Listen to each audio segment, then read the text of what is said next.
Hi, everyone, and welcome back to KK's Quilt Studio. This is Marilyn. I saw a post in one of the Facebook groups about the frustration someone had with using the markers. That's this little tool over here with the little pin in it. When you set markers on a curved piece, you get straight lines. So I am demonstrating this on a double wedding ring, the bottom half of the melon.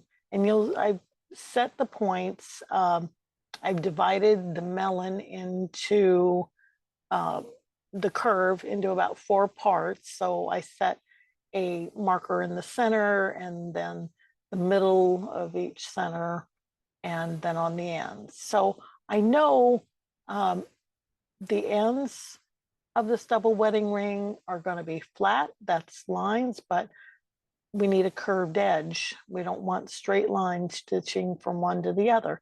And that's what the question was about. Their quilt top they were working on was a little bit different, but their request was, gosh, I wish I could make curved lines with a marking tool.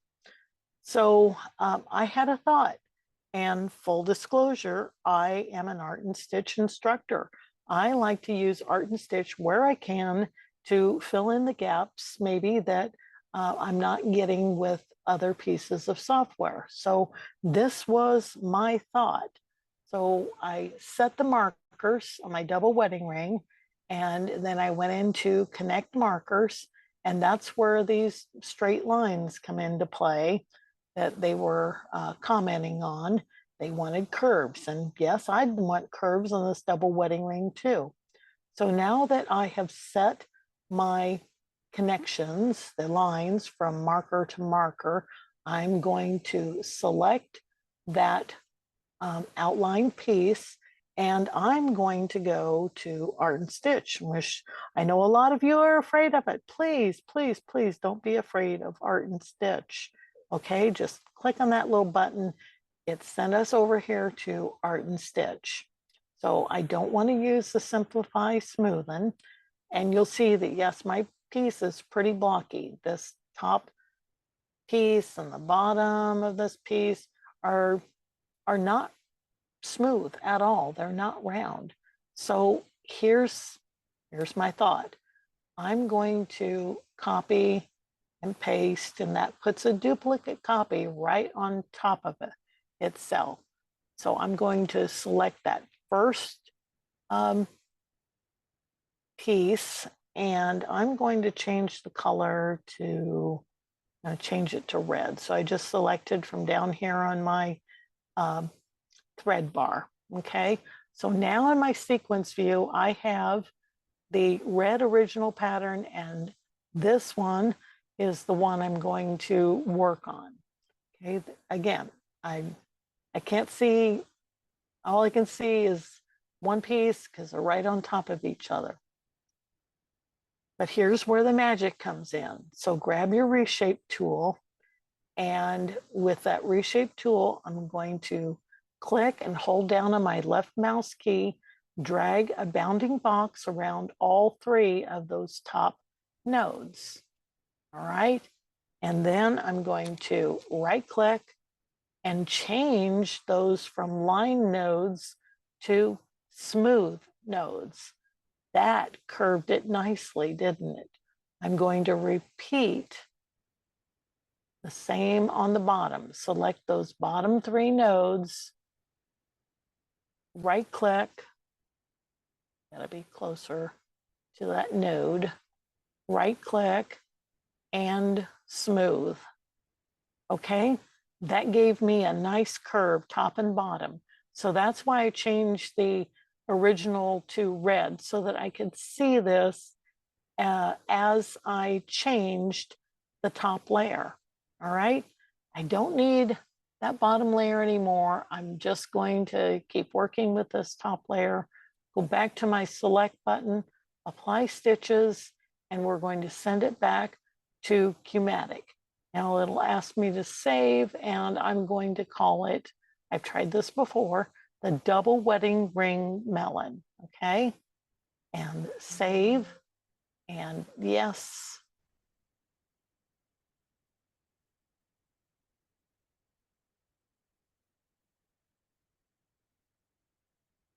so I have gone back to Q-Matic. Now this is one of my wishes, is that it didn't send the piece back to the center of my quilt top. I wish that it would send it back here to my original positioning. So I'm going to drag this up into position as close as I can. And then I'm going to roll forward on my mouse wheel, zoom in, center that a little bit better. So now I'm going to use my nudge tools to nudge that piece into position. And what I'm trying to do is line up these four corners. That's what's important to me. Okay, a little.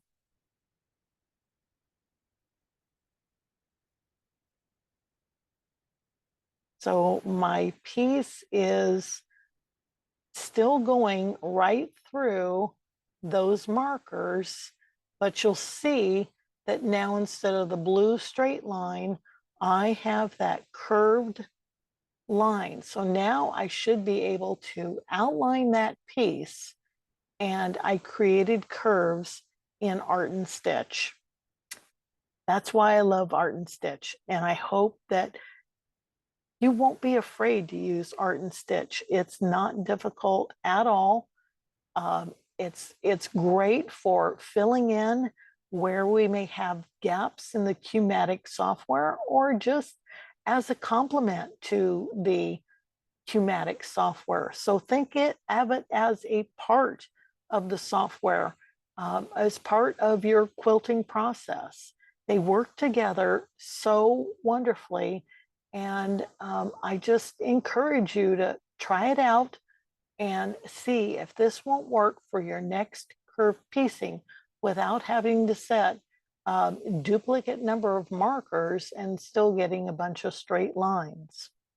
That's my 2 cents and my thought on getting curve piecing in Q-Matic by using a little bit of Art and Stitch. So be sure to subscribe to my channel, click that little like button, that always helps, and be sure to ring that little bell so that you get notifications as to when I have another thought about Q-Matic and Art and Stitch and post another video. If you have a question, drop me an email. It's down in the comments section, and I'll be happy to think through it and maybe make a video for you as well. Thanks for joining me. Happy quilting, everyone. Bye for now.